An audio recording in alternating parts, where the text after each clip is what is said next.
Brain ఎప్పుడు హార్ట్తో చెప్తూ ఉంటుంది నువ్వెప్పుడు బాగా పని చేయాలి అని, లేకపోతే గుండె ఆగిపోతుంది. మనసు ఎప్పుడూ కోరుకుంటూ ఉంటుంది ప్రేమను చూపించాలి అని.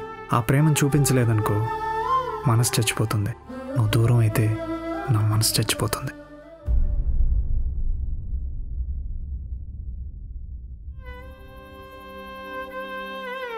ఏం పిచ్చి మాటలవి? నీ ప్రేమ కోసం, మన పెళ్లి కోసం ఎంత దూరమైనా వెళ్తాను.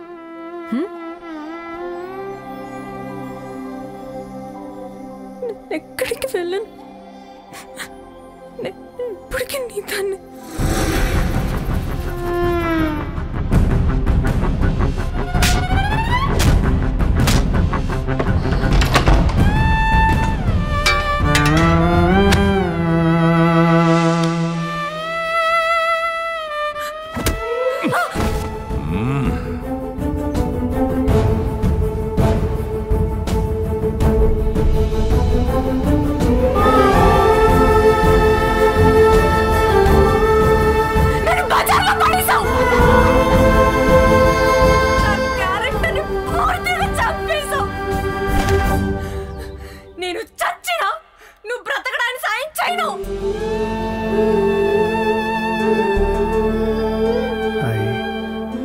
I love you.